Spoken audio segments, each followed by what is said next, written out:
Peace, everyone. Black Eye Priestess. Let me get this angle right.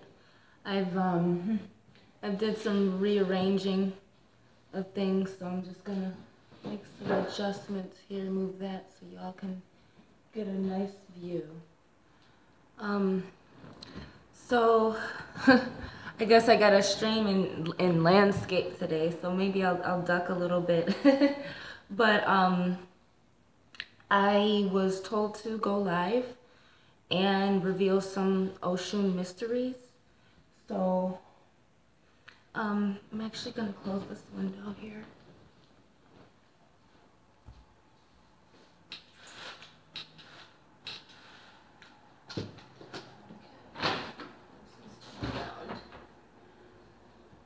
Okay. So I do have some tea here. I'm just gonna share some things about Oshún, about Mother, really quick. I've enchanted some tea, and I have Morning Thunder tea from Celestial Times, and I am using this bee-free honey, which is made from mint and apple juice. So it's infused with apples, so I'm using that today. And I just wanted to share 3 specific things about Mother. Ooh, there we go, y'all. I just wanted to share 3 specific things, 3 songs that Mother likes. And first, I want to talk about why Oshún is the mother of witches.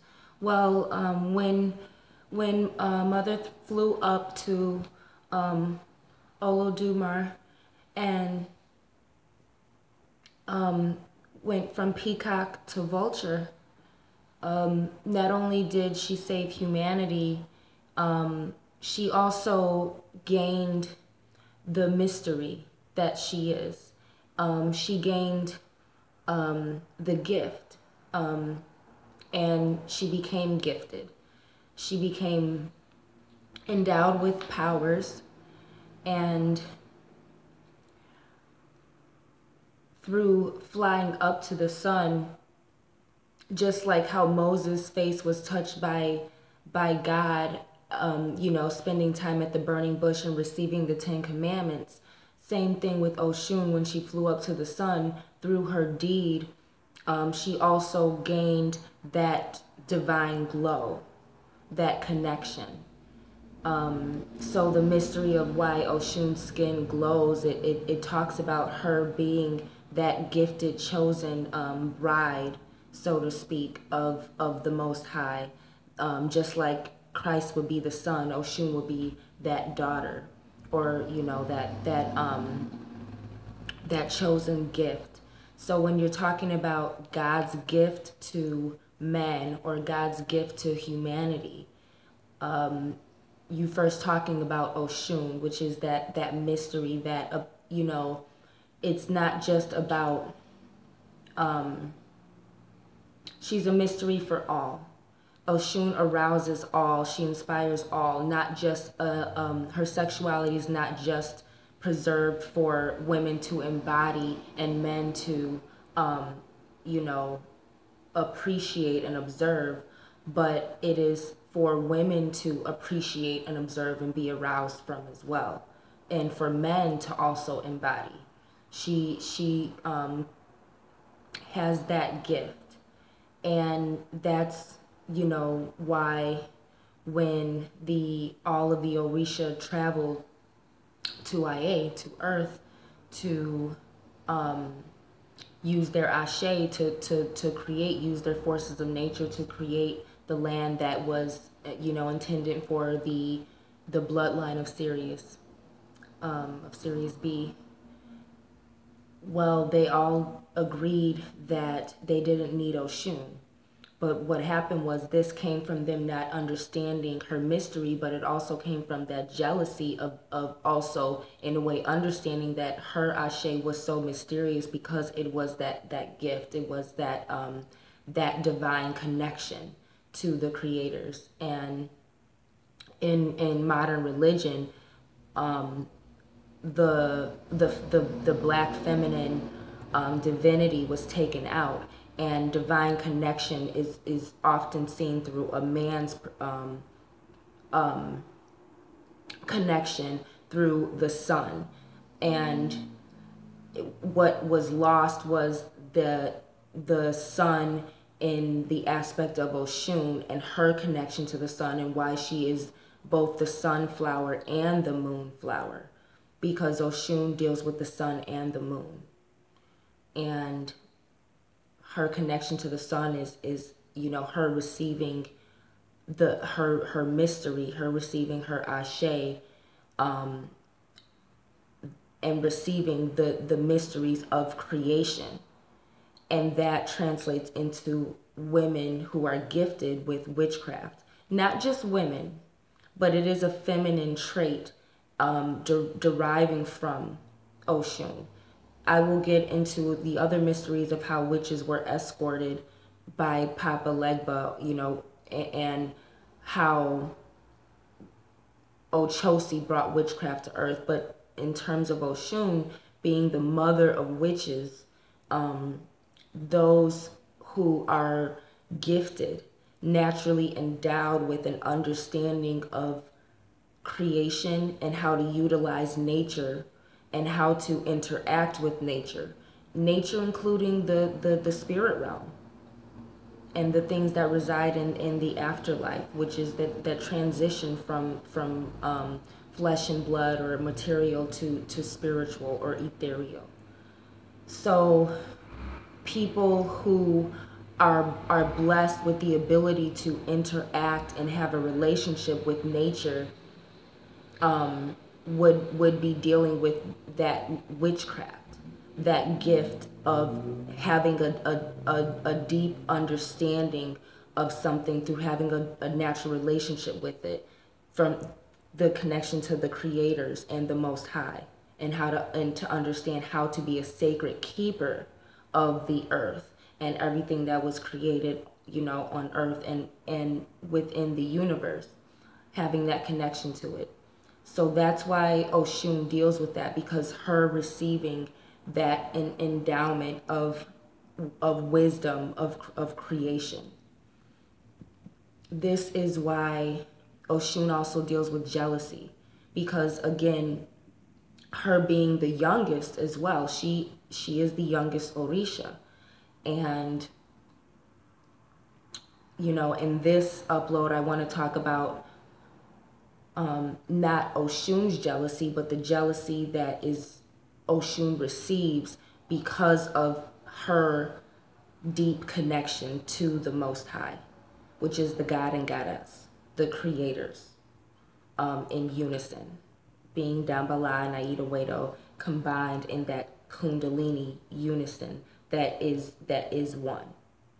And again, that mystery of connection, of attracting opposites, is something that Oshún embodies, that also inspires jealousy, because she, in through her representing what honey does, and honey is also considered the nectar of the gods in other mythologies, so in other pantheons. So her representing honey and the ability to sweeten things, the ability to attract but also make things stick once they are attracted, to magnetize. And this attracts opposites and even taboo forms of attraction and connection, but it allows for diversity. It allows for things to be diverse. And I will get into some patakis and other uploads about Oshún and how she herself expressed taboo forms of love. Things like interracial dating, things like incest, and even bestiality. So I'm not saying that these things are necessarily approved of by, society, but again, dealing with the gift of witchcraft, that divine connection of understanding love in a way that humanity does not understand love. The attraction of opposites that can create a love, but can also create an arousing love as well. Being aroused, being attracted to something, and loving something for what it is in its natural state is a mystery of Oshún that she did receive from the Most High, and understanding this unconditional love. And again, it can translate into what people now call pedophilia, bestiality, incest, and the negative connotations of interracial dating and genetic splicing and mixing. However, when you look at human constructs, these are things that help regulate society so as to protect animals, so as to protect children, so as to protect the underprivileged, so to speak. What I mean by that in a sense is in interracial dating, a lot of times it can be preached against in certain traditions, certain religions, certain cults even, because of protecting the purity of the race, or protecting the future of the black family, if you're really talking about black revolution and oppression resulting from slavery. And again, these social constructs are put in place as a way of protecting things that are innocent from being preyed on in a sexual way, because sexuality can be used as a weapon. But when you're dealing with Oshún, you're talking about the natural attraction that you have to something that is different from you, but your ability to see the divinity in it, and your ability to have a divine relationship with it and understand it in its natural state. And this is why witches originally were sacred keepers of the planet, sacred keepers of animals, sacred keepers of those who are called tree huggers, those who understood the importance of a harmonious relationship with nature, and understood how to deal with diversity, not meeting something different with fear and loathing and hatred, but meeting it with unconditional love, with a self-assuredness that and a bravery to understand something else and still be comfortable in your own nature. This is what Oshún represents. And this is why Oshún has the ashe to attract opposites, to unite races, to unite the human race, and to unite the black race. And again, back to the jealousy she receives in the context of Black Revolution, the jealousy of that ashe, the jealousy that the black race has for itself and each other, and those who are gifted to lead, and who are gifted and have a divine connection with their blackness, with the race, with the ancestors.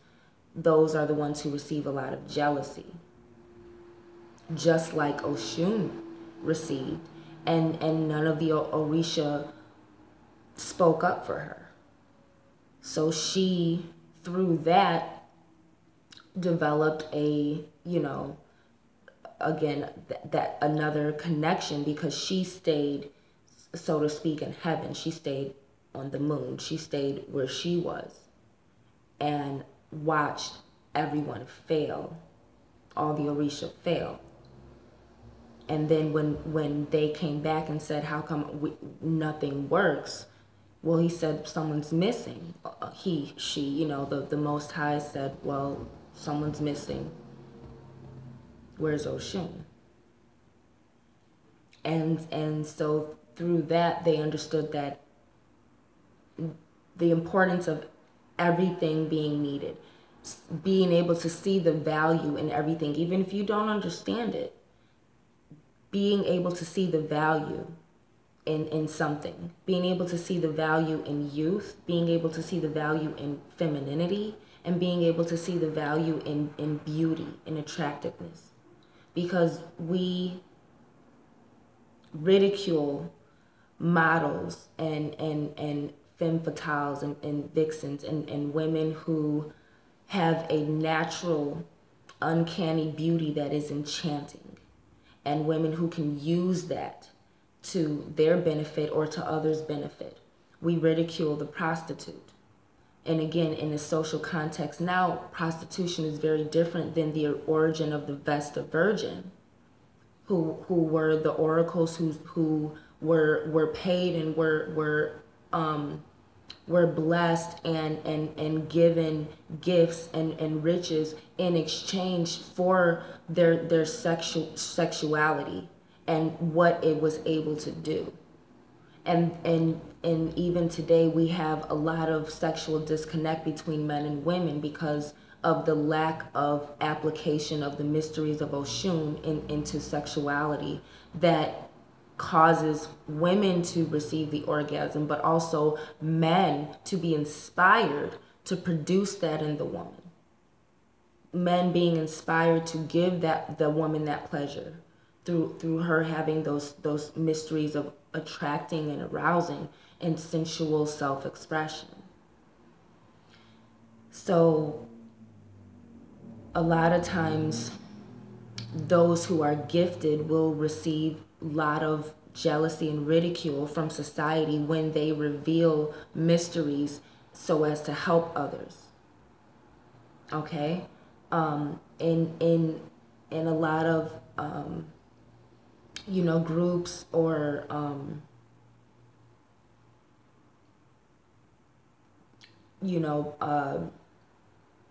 even organizations that practice African spirituality, a lot of times people who are actually gifted and who are maybe considered the chosen few, but those who have developed a connection to the ancestors and who aren't using it as a trend or just creating another religion out of it, but those who are actually blessed the same way the prophets in the Bible were blessed to speak to God and were tasked with telling others, no matter what ridicule they received, what death threats, what imprisonment they received or what they lost, they were tasked with speaking the truth because they were gifted with that message from God and that ability to divine. And it's the same way when those of us who are bringing truths of the ancestors and how to utilize voodoo in a practical way, how to utilize our Orisha and African spirituality and witchcraft in a practical way, in a way that the Most High intended for witches or the gifted to be a beacon of nature and harmony and unity. Preaching those things can get you a lot of ridicule, and persecution.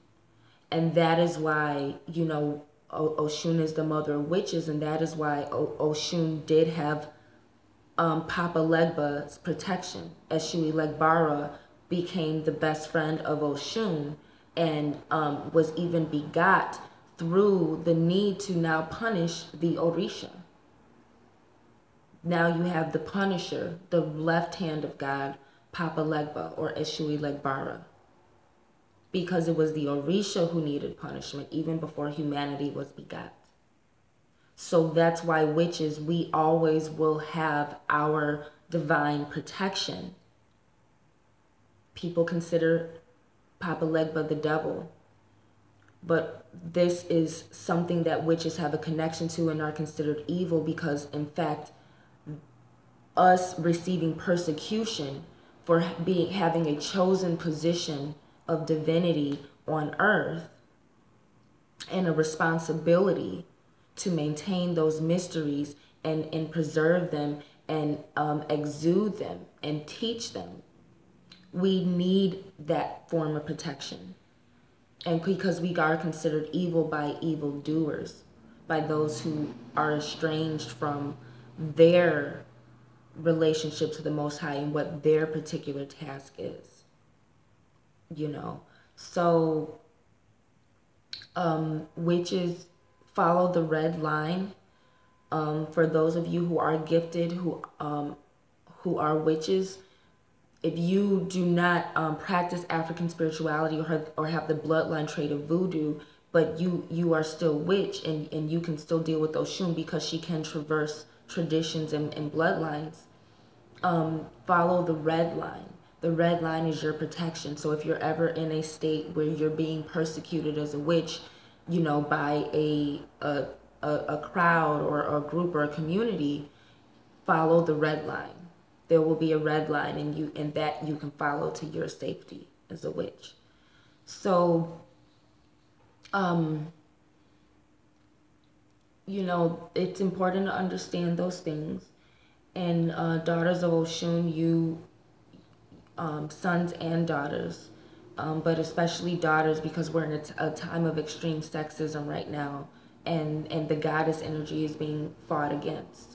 So daughters who do embody that goddess energy, be careful of other women who will immediately become jealous of you and try to demonize you or make you seem like you don't know what you're talking about, make you seem like you're too young, or try and condescend you based on age, or try and make you seem a certain way because you're naturally beautiful and because your body and your beauty is reflecting the goddess through symmetry and proportion, and your youth is reflecting Oshún, through your sensual self-expression and your innocent feminine sexuality.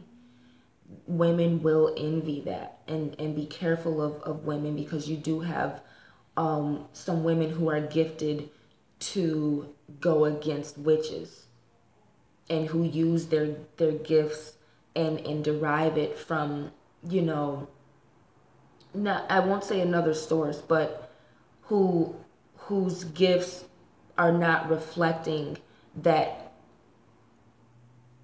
sacrifice of beauty in order to receive wisdom, but whose gifts are reflecting that desire to be the peacock. And once some real wisdom and real beauty comes in, their illusion will shut away. These are the women. Peace, solitary candle. Peace, merry meet. These are the women who are seeking to who are seeking to come between the role of a true witch, because witchcraft is not evil, just like a gun is not evil. It is the person wielding it who has a good intention or an evil intention, who has a benevolent heart or a malignant heart, who is acting out of love or acting out of fear. Witchcraft itself is not evil. Just like a gun itself, the creation of technology, which is all a gun is not evil.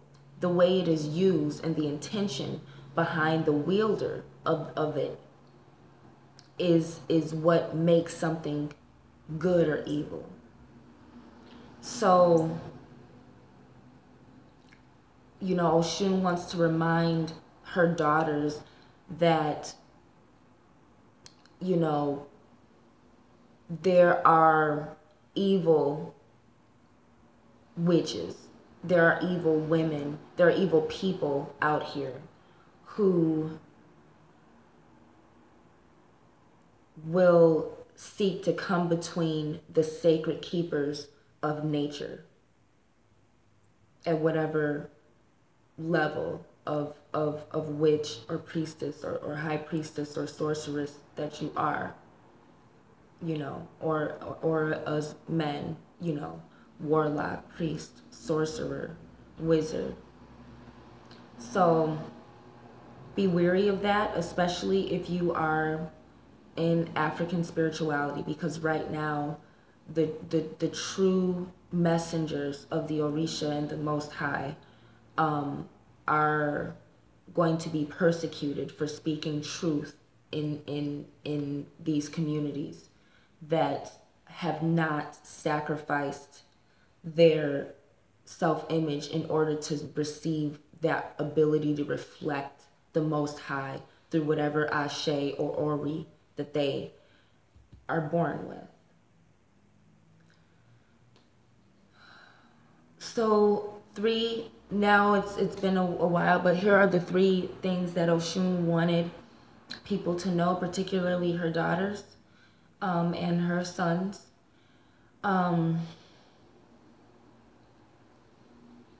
Logan, who deals with the colors yellow and green, is a son of Oshún, and I believe he deals with the mirror as well. So for men who are effeminate or homosexual and gay, you know what I'm saying, whether that means you have glee or whether that means that you actually are homosexual, for those sons of Oshún, you can access Logan and you can access the mirror as well and express yourself in that way, because Oshún does work heavily through men as well, gay men, meaning men who have glee, and she works heavily in the gay community, and that's that joy. So for everyone, the first thing we want to talk about is the songs. There is a song called Center of the Sun by, I forgot, the group has something one in it. And the song is called Center of the Sun. And it's a beautiful video. So that is, and I'll post links in the description here. That is a song that Mother likes. It talks about her journey to the sun and receiving her ashe. And it also, thank you, Solitary Candle by Conjure One, thank you. See, us sisters, we gotta stick together in our coven, us witches. Thanks for having my back. So Conjure One, Center of the Sun is a song that Oshún wants to present to you all that represents her. It talks about her relationship to Eshu. It talks about her relationship to the sun and in the marketplace. So no problem, a solitary candle. That's what the video is about, Oshún's diversity and everything. So, you know, feel free to listen to some other things I said. But this song deals with her relationship with Eshu, with Ilegua, and with the sun.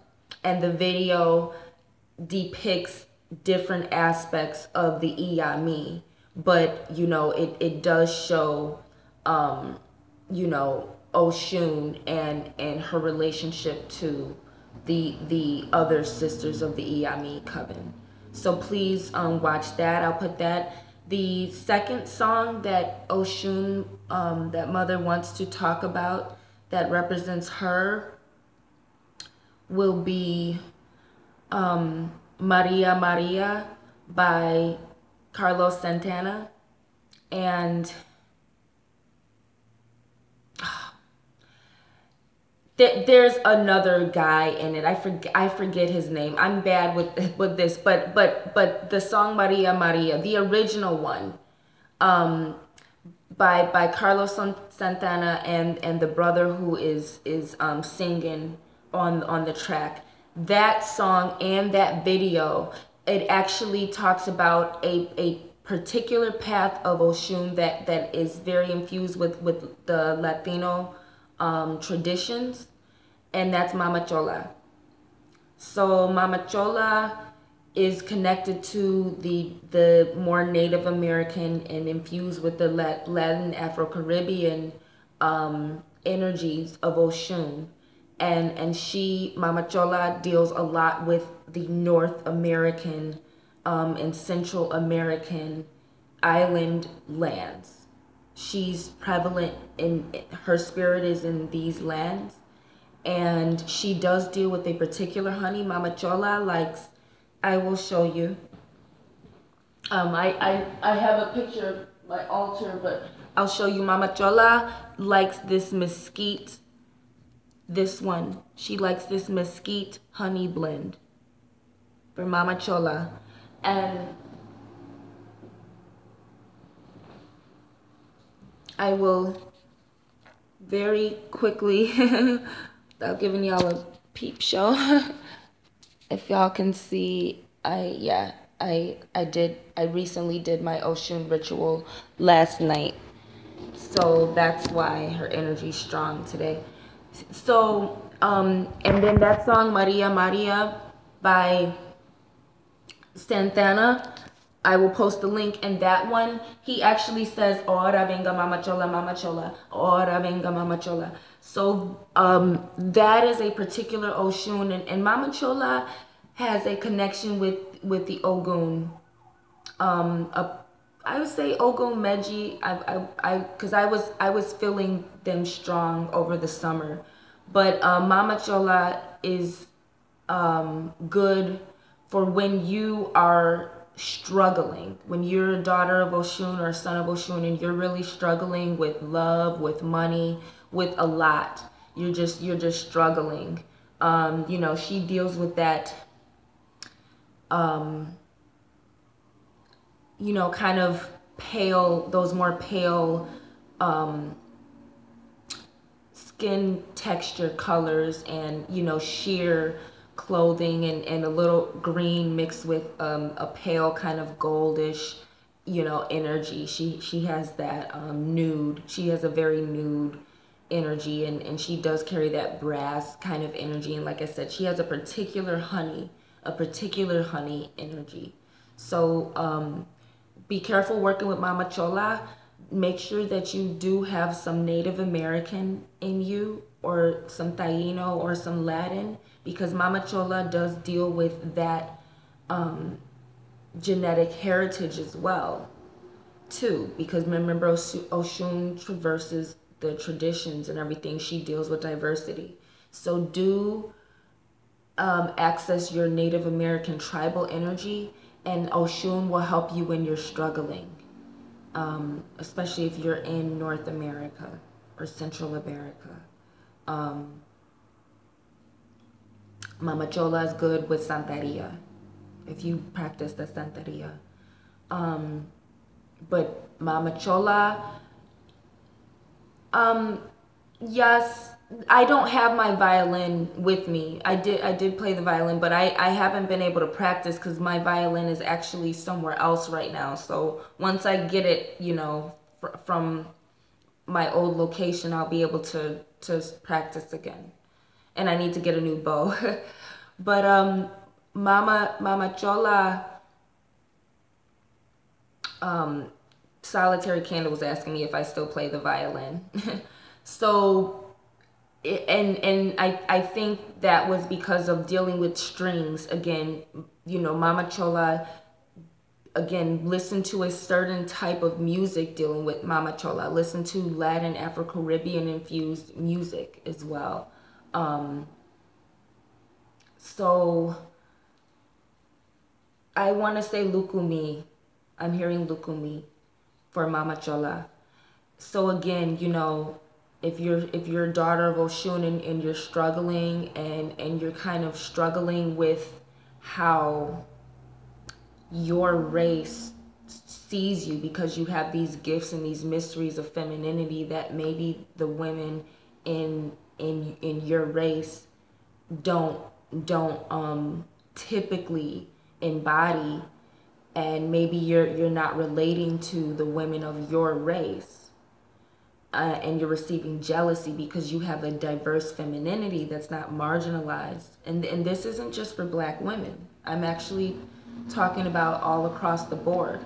Mama Chola will help you if you're struggling relating to your race. if you want to relate to people of your race, but you're not relating to the people of your race because you have the ashe of Oshún and you're diverse, and it's inciting envy, and people are not understanding you because your witchcraft is coming out because you're diverse and you're gifted, then you can deal with Mama Chola. Now, the last song I will talk about, because I didn't want to make this too long, but we are going to talk about Ololo D. And a song that Ololo D likes is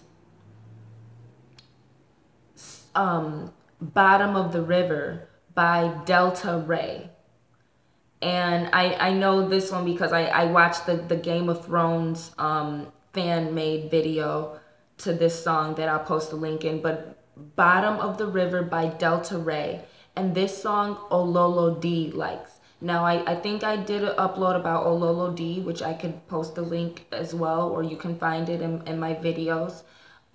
So I talked about Mysteries of Ololo D already. But just to remind you, Ololo D deals with buttercream colors, with pale brown, or brown, and tan kind of colors. Those are the colors that Ololo D deals with: pale yellow, tan, cream, butter, cream color, and brown. And she always has to have two matching. So whenever you offer to Ololo D, have two. It doesn't have to be identical, but they do have to match whatever you offer her. It does not have to be identical, but they must match. For example, you can have, say if you offer yin yang, say you offer two yin yang symbols. You can offer one that is brown and tan, and maybe you can offer one that is like tan and light brown. They're the same. They're two of the same thing. They're not identical, but they match. You understand? So it's best to work with her in that way. Don't offer two things that are unequal or not, don't match, are not similar. For example, one little thing can be slightly off, but it has to be of the same kind. Two of a kind. Okay, so always offer Ololo D two of a kind. And Ololo D lives at the bottom of the lake. So Oshún deals with fresh water. So she deals with lakes, streams, canals, rivers. Whereas Yemaya deals with salt water, the ocean, the sea. And, Ibu Timibu is where Oshún and Yemaya meet, where fresh water and salt water meet. So Ololo D lives at the bottom of a pond or the bottom of a lake. So, and Oshún is the spirit of the river. So that song, Bottom of the River, is talking about Oshún taking her daughters down to the mysteries, the true mysteries of different paths of her and different aspects of her, different women that some were renowned, some were not, that she has came through and passed. One of the most renowned aspects of Oshún would be the Virgin Mary Magdalene. But there are other stories of the bloodline of Oshún and her daughters and women who embodied her energy and applied it to their life and their times. And again, the book of Mary Magdalene was deleted from the modern version of the Bible. Remember that. As was the book of Lilith. Okay. So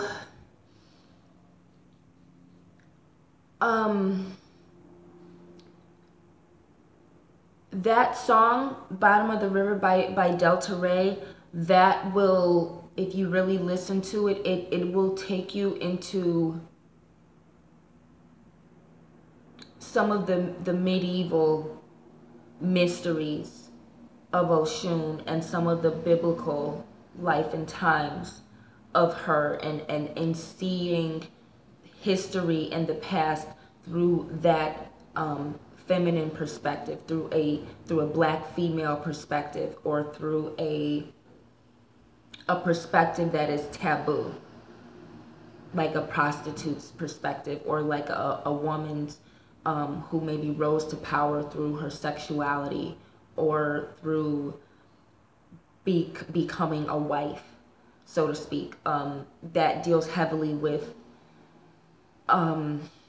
that song. Bottom of the River will get you into some of the mysteries of Oshun's relationship to the King of Kings, Shango, and her bloodline, and the inbreeding of royals, and maintaining pure bloodlines, and the history of the Orisha through, and the history of royalty and the royal bloodline through understanding King Shango, the first king, the King of Kings, who does not hang.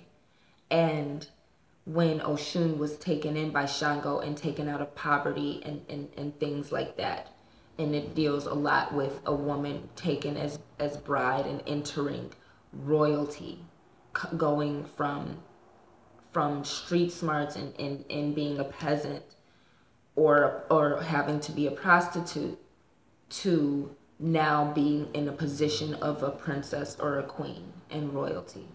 So I hope this video helped you all, and thank you, Solitary Candle, for joining in, and bringing some diversity, and facilitating those mysteries. And if anyone has any questions, feel free to ask and make suggestions about other uploads that I can do about the mysteries of Oshun. And I do have, this is the garden here. And again, talking about the books that Solitary Candle, you're hilarious. But this is my piece called The Garden. And this one was inspired by Eve, and heavily inspired by Lilith. So I was receiving mysteries of the Garden of Eden, Adam, Eve, and Lilith when I created that piece. So I had that one up as well, because again, I do want to reveal the things that the Most High is telling me to reveal, as a black high priestess deals with in ancient times, being a prophetess and a diviner. And there were women who divined in the Bible. Some of them weren't spoken about, some of them were, but that form of witchcraft was utilized, and it was made evil, but it is biblical, it is divine, and it is from the Most High. And so that is something that is being persecuted right now. Women who have, African bloodline traits of divining, and women speaking. So I will stop there, but Oshun just wants to remind her daughters and sons that it's important to speak up when you are receiving messages from the Most High. All right? Peace and love.